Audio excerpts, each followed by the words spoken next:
Effective at 11:59 p.m. tomorrow night, Sunday, our county and 10 other counties in the designated Southern California region will fall under new, tougher restrictions ordered by the state. So, starting Monday morning, life will change once again for all of us. These restrictions will last for a minimum of 3 weeks. There's no way around it. This stinks. We know that. Many of you have worked hard and heeded our public safety measures. Our local businesses have adjusted to a series of changing orders so that we can continue to barely make a living. Unfortunately, the reality is that for weeks now, coronavirus cases have been reaching record highs in our county. In fact, Supervisor Fletcher will share the latest numbers today, and for the last 2 days, we've set new record highs.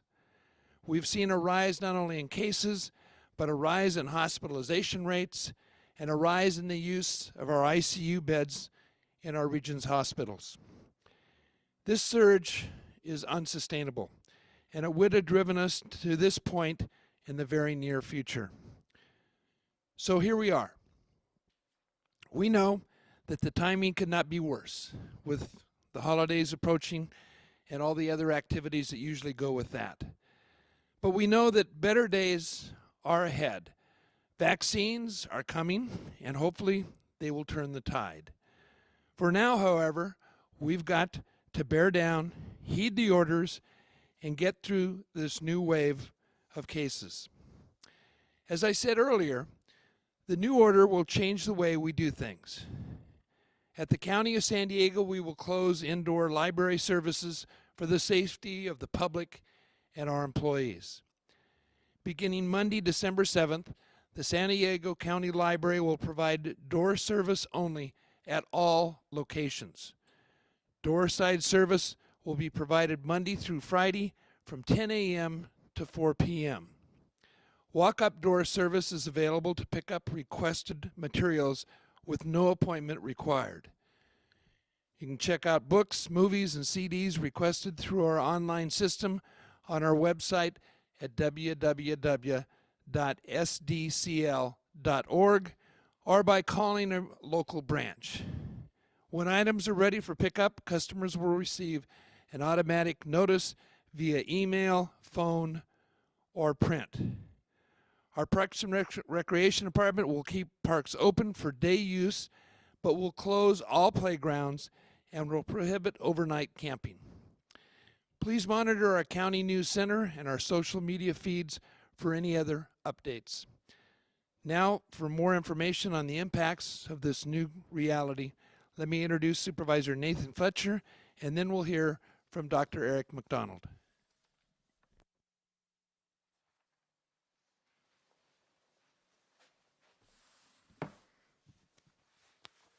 Good afternoon. This is a tough situation.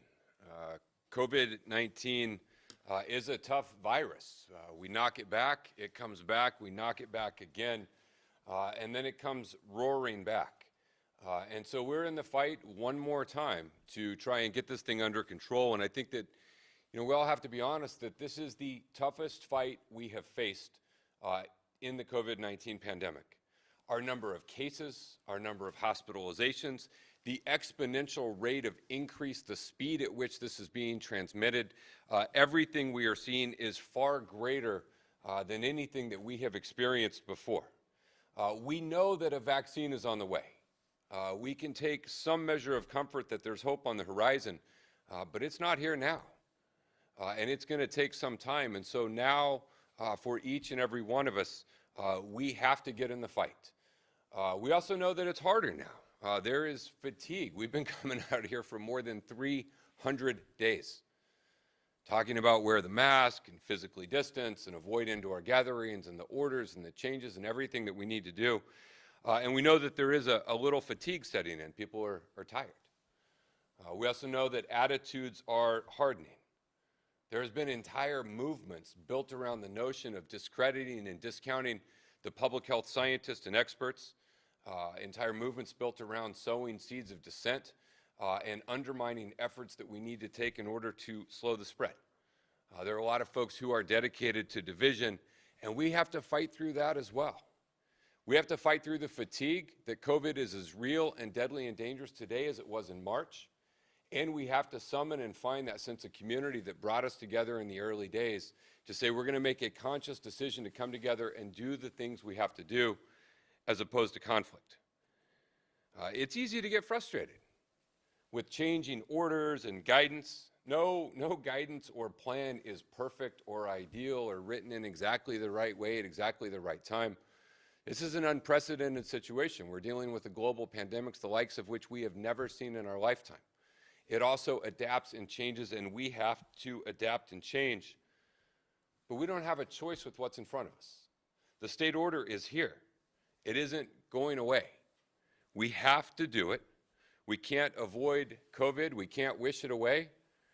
We can't blame it. It's not the fault of a tiered system, or it's not the fault of an elected official or a public health expert or doctor. It is a deadly global pandemic that is ravaging our communities. And the way that we save lives and the way that we get our life back and the way we prepare for the vaccine is to come together one more time and fight this virus. Doing all of the things we all know at this point. We know what we need to do. Wear the mask, physically distance from non-household members, avoid large indoor settings, wash your hands. And now we are coming together with a new series of efforts from the state of California to beat this back even more by limiting and slowing the intermingling, the mixing of people that is so impactful when you have such widespread community transmission. We also have to remind ourselves how real it is. Just one day this week, any day this week, saw more Americans die from COVID than in the September 11th attacks. And that was just one day. It's happening every single day now. And so there's no avoiding the situation we face in front of us. It is going to be difficult. It's going to be tough. It's tough on the more than 1,000 San Diego families who have forever lost a loved one and a family member.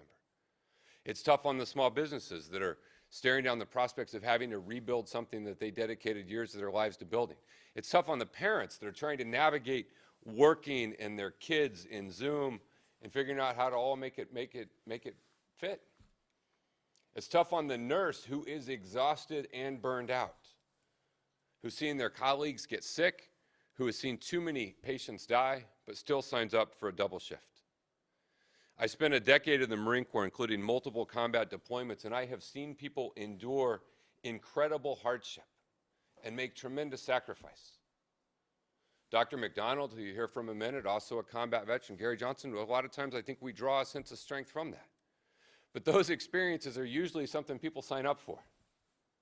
No one signed up for COVID, but it's here. It's here, it's in front of us. And so now each and every one of us, one more time, have got to dig into that reservoir of perseverance and figure out how we get through this. We have to tell our kids it's going to be okay. We're going to relearn a class. We're going to catch up if we fall behind. We have to support one another, encourage one another. People are going to have down days and up days, right? All of that is natural and normal, but we've got to do this one more time between now and the end of the year. A little bit harder, a little bit more encouragement. All of us with a little bit more patience, a little bit more empathy, and a little more confidence in trusting that the measures that are being put in place are designed to slow the spread, save lives, prepare us for a day when the vaccine arrives, and hopefully get us out of this in a better way. We can do this. We've done it before. We just have to do it one more time. With that, let's get into what the stay-at-home order means for San Diego County. As was mentioned, we are in the Southern California region on ICU that dropped below 15%.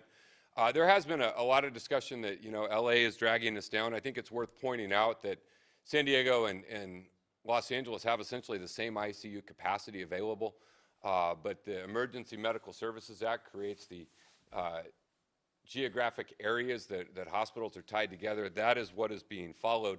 And even though our county ICU capacity is right at 20.9%, not at 15, the simple fact is we will be below 15 in San Diego County in the coming days or weeks.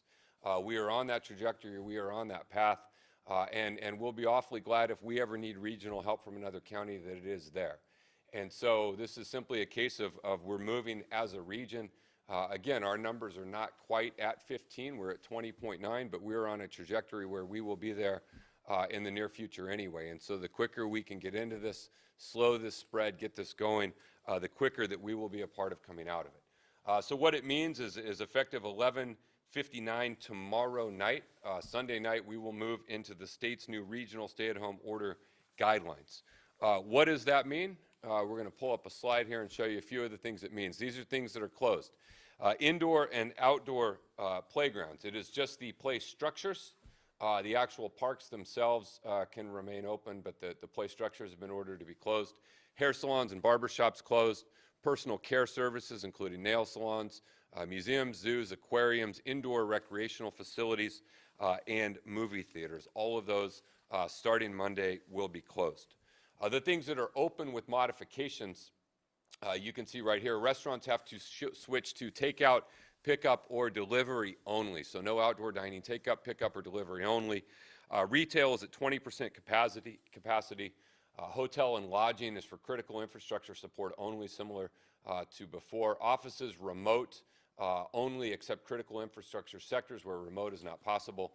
Outdoor recreation facilities, outdoor operations only for outdoor recreational facilities. Overnight stays at campgrounds are not permitted, and places of worship are in outdoor services only. Additionally, open with modifications, these things remain open. Critical infrastructure, schools that are already open for in-person learning, non-urgent medical and dental care, and child care and pre-K, all of those remain open. As with any change, there are going to be some things that are unclear. There will be some things that need further modification or clarification. We have several inquiries into the state seeking to get clarification around things, around maybe outdoor retail and a percentage, what it means about limited services, and so we'll continue to work. I do hope and expect there will continue to be refinements or changes made. I know a number of us would like to see play structures allowed to be open. And have made that request. I've made that request myself to allow that to be a part of what we do as we try and get through this. But we will continue to keep you updated, and as we get questions, if we know, we will share that. If we don't, we will inquire, and we will figure it out. And the final point is we will be in this setting for a minimum of 3 weeks. And I don't want to predict that 3 weeks from today everything will be okay. We just don't know. We continue to see our case counts jump every day, setting new record upon new record. Obviously, we need that trajectory to turn and change. That'll be the first indicator that things are beginning to change. And even after that, we're likely to see increases in hospitalizations and ICUs because of the delay and lag. State has indicated that the threshold to come out will be based on projections of ICU capacity moving forward. We've got a little bit of time to figure out what that means. So between now and essentially the end of the year, this is our fight. This is what we have to do. Get this under control one more time while we await the vaccine. With that, I'm going to turn it over to Dr. Eric McDonald, who is here with us today to give us an update on some of the public health stats, and then we'll get to your questions. Thank you. Thank you, Supervisor Fletcher, and welcome everyone to today's briefing. We're here today for this special briefing since we continue to see a record number of COVID-19 cases resulting in more hospitalizations and thus an increase in ICU admissions. As the supervisor discussed, Governor Newsom has issued a stay-at-home order that goes into effect within 24 hours in regions with less than 15% ICU availability. And we learned actually quite late last night that the state calculated that the staffed adult ICU capacity for the Southern California region was at 12.5%, and that was recently posted this afternoon. That means that San Diego County and other counties in our region will be subject to new restrictions effective at 11:59 p.m. on Sunday night. We're in the process of modifying our local public health orders to be consistent with this new stay-at-home order. The order will be in effect for at least 3 weeks, and after that period, we may go back to the purple tier restrictions when our region's projected ICU capacity meets or exceeds 15%. I would like to show a couple of charts that demonstrate the significant rise in local COVID-19 cases in recent weeks. This first slide shows that over the last month, we've gone from 5 to 600 cases per day to the record number reported for yesterday at 2,287. This increase is consistent with what's being seen across the country and in the state, and is likely due to several factors, including the colder weather, increased social interactions, driven in part by a series of holidays, including the most recent Thanksgiving holiday weekend. This next slide shows the classic epidemiologic curve with the number of cases in San Diego County since the pandemic began, which shows the dates that individuals became ill over time. And you can see the dramatic increase in the last couple of weeks at the left, showing that San Diego cases are being confirmed at the highest numbers now than at any point in the pandemic. This means that the risk is higher now in the community than it has ever been. This next slide shows the details of where we currently stand. We just surpassed 90,000 confirmed cumulative local cases. And when you consider non-resident and probable cases, the county just yesterday passed a milestone of conducting over 100,000 case investigations. On this chart, you can see that 4,836, or 5% of all COVID-19 cases, have been hospitalized. 1,065 of those hospitalized have been admitted to the ICU. This number is approximately 1.2% of the total number of cases and 22% of the total number needing hospitalization. The total number of cases includes 1,055 deaths, or 1.2% of the total, with 8 new deaths reported since yesterday. Of these deaths, 95% had an underlying medical condition, and we have a few that are pending confirmation. This next slide shows that hospitalizations of confirmed cases have increased over time. This shows since the pandemic began. And you can see in the last month a dramatic increase in the number of cases. It's worth noting that hospitalizations lag behind detected cases, and that statewide, about 12% of the new cases detected will become hospitalized within the next week to 10 days, so that we know that these numbers are going to increase. This next slide shows the hospitalizations a little more closely, basically the last 30 days, showing a 174% increase in hospitalizations in the last 30 days, and we expect this to rise. The next slide shows the last 30 days for ICU cases, again, 120% increase in the last 30 days, and we again expect this to rise.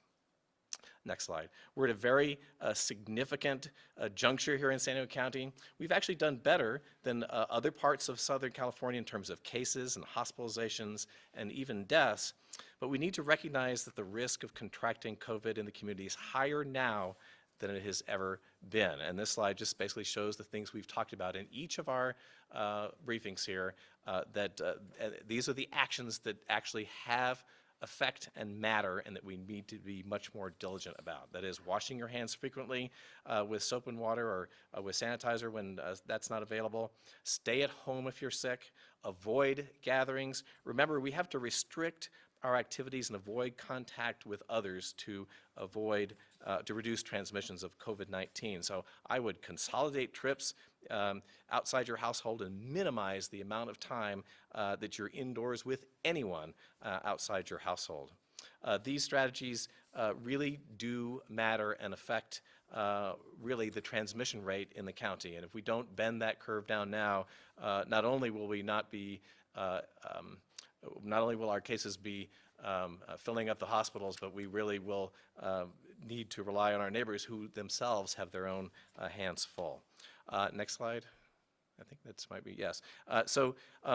If you, I just want to highlight that we do have next week National Influenza Vaccination Week, and that's important. We don't have very many cases of influenza right now, but every case of influenza that's prevented actually opens up healthcare resources for those who have COVID.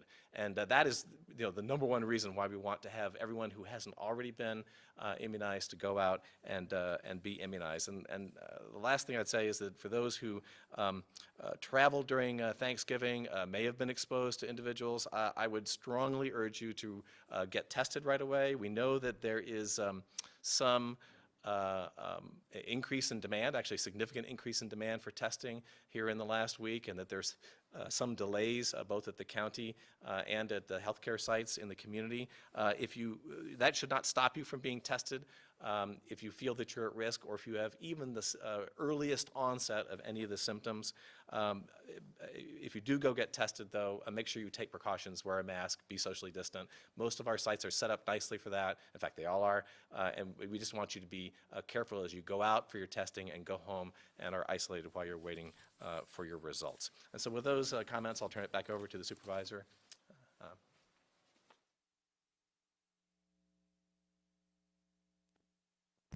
Thank you, Dr. McDonald. We'll go straight to the questions. This first call is from with NBC7.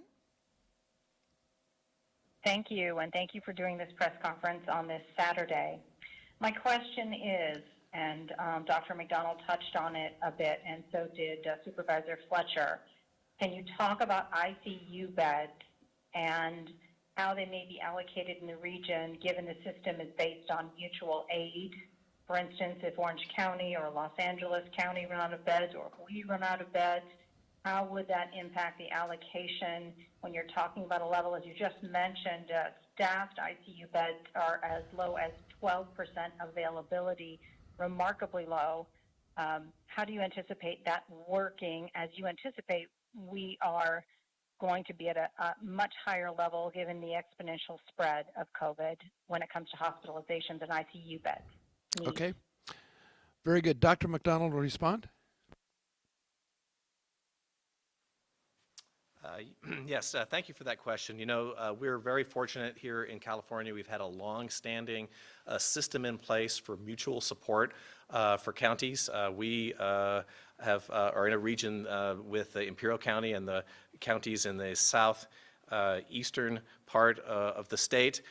We are together in this scheme for the stay-at-home order with our colleagues in Orange County and Los Angeles. Those two regions are together.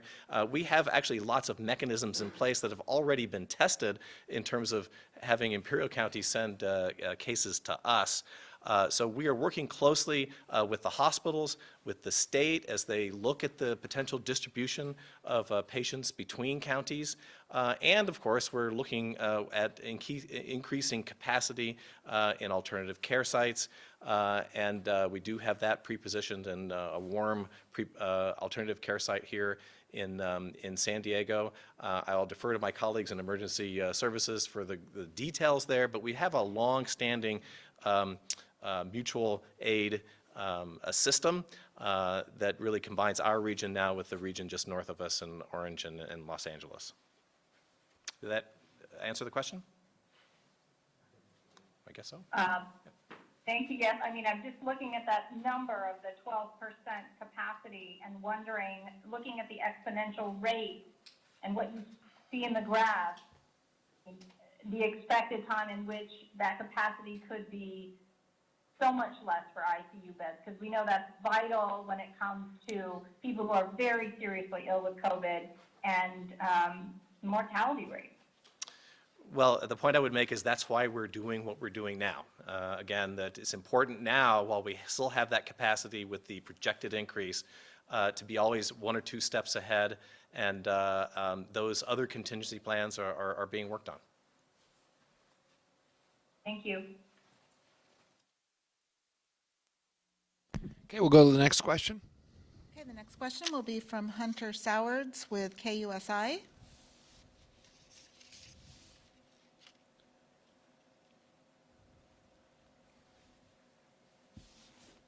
Hunter? I'm so sorry. I muted myself. Can you hear me now? Yes. So sorry. Dr. McDonald, can you step us through, just really in layman's terms, how these most recent announcements from the state, what proof San Diego County has specifically that these are the right maybe restrictions or the right ways to curb this recent surge here specifically as we see this regional situation, how specifically San Diego County knows that this is the correct way forward? And then if somebody could just kind of touch on, I know the small business, there was some small business stimulus grants announced recently, but just maybe reiterate the resources that small businesses have to sustain them, especially with them staring down another 3-week closure. So 2-part question there.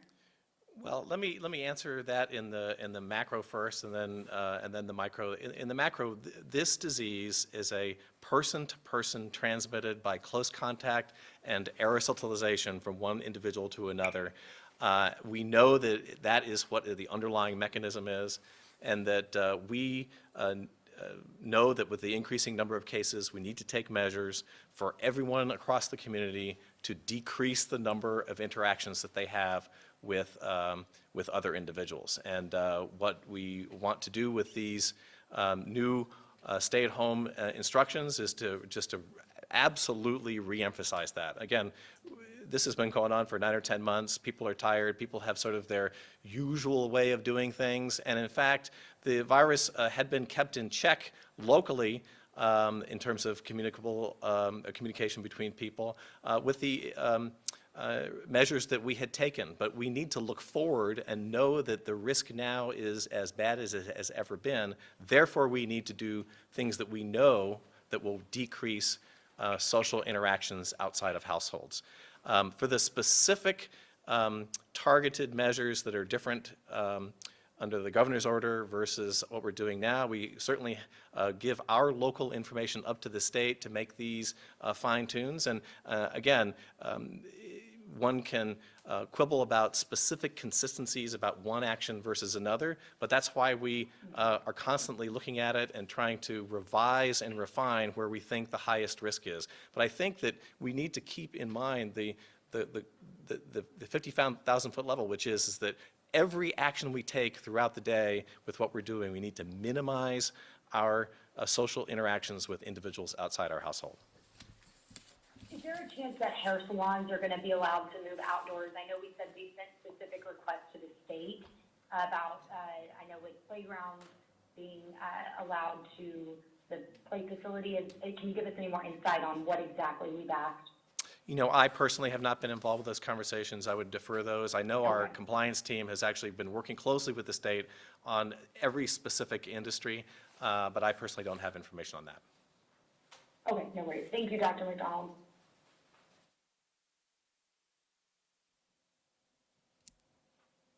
We have one final call-in question. Go ahead. The last question will be from Cassie Carlisle with ABC 10. Hi, good afternoon. Thank you guys so much for being here again on a Saturday. At what point will we be using the mobile field hospital? I know that we haven't talked about it in several months. And then I do have one other question as well.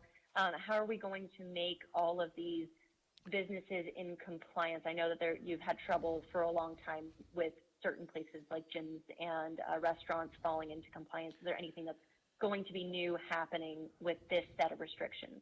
Okay. First part of that question we'll have Rob Sills respond to in regards to the availability of additional hospitalization beds.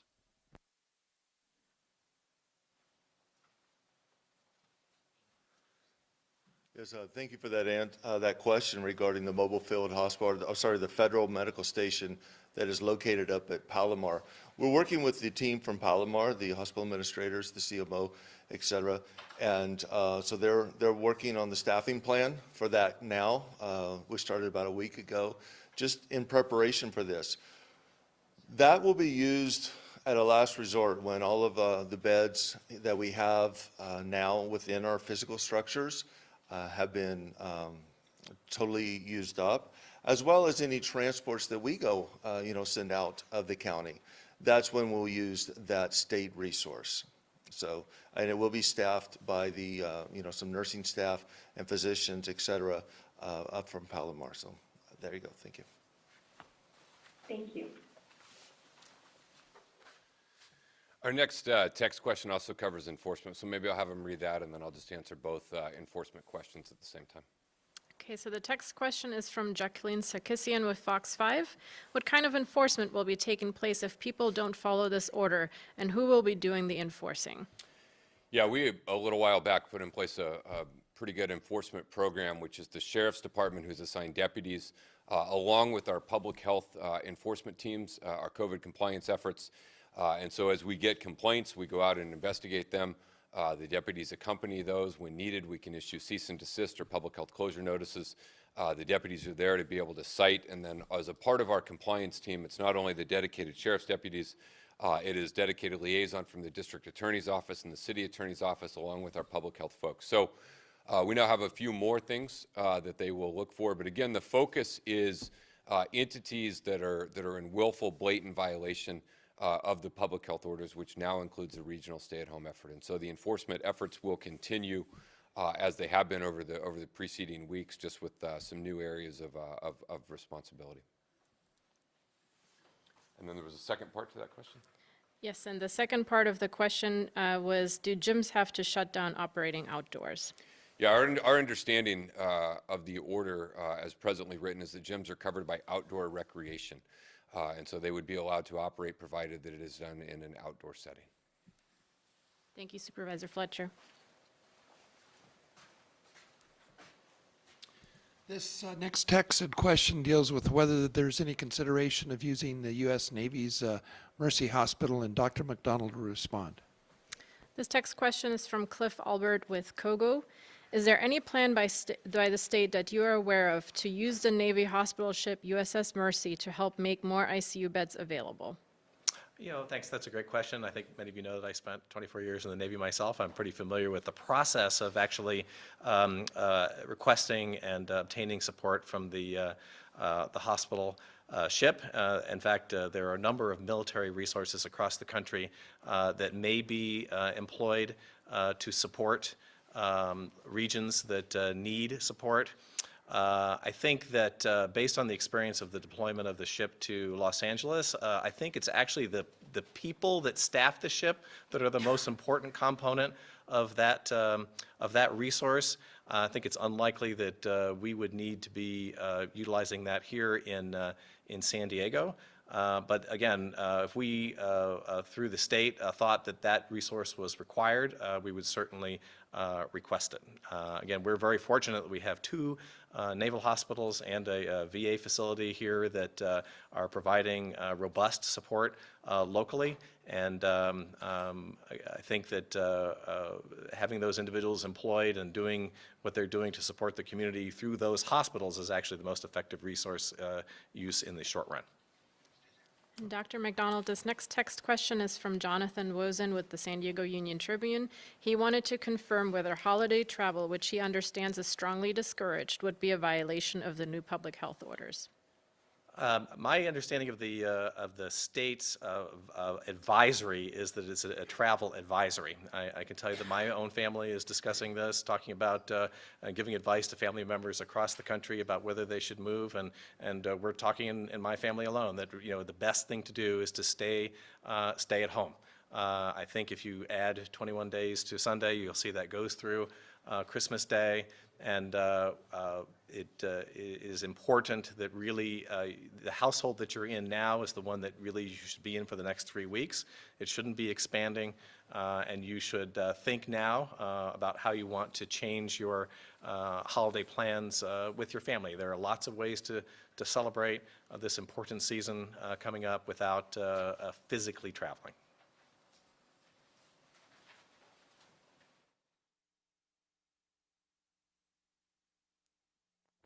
Just one point of clarification on that last question. Our county council has reminded me that it is actually a travel ban, not an advisory. Well, thank you all for participating today. And again, I know we've been dealing with this issue for the last 9 months, and we're all obviously getting very tired and frustrated. Businesses, families, and individuals are hurting, and I would remind you that the county has put in place several different programs to help those suffering in our region. Just last week, the Board of Supervisors during the Thanksgiving week holiday had a special meeting to announce an additional $20 million being available for business stimulus grants, particularly for those businesses that have been most severely impacted by moving from the red to the purple tiers. That also has been met earlier with another $27 million, so it's a total of $47 million that the Board of Supervisors has made available for those business stimulus grants. Also, there's funding that's available to assist those with rental assistance, up to 2 months at $1,500 per month. And these programs and many others that we have are available for your review. For information on these programs, please visit our website at coronavirus-sd.com. It's the site you see right in front of me. We will provide an update on the latest information on Tuesday at our final scheduled Board of Supervisors meeting for the year. Until then, please watch out for each other. For your fellow San Diegans, please protect yourself, protect your families and neighbors by wearing that mask, maintaining that social distancing, washing your hands, and avoiding large crowds. Until next Wednesday at 2:30, we ask you to please stay safe. Thank you.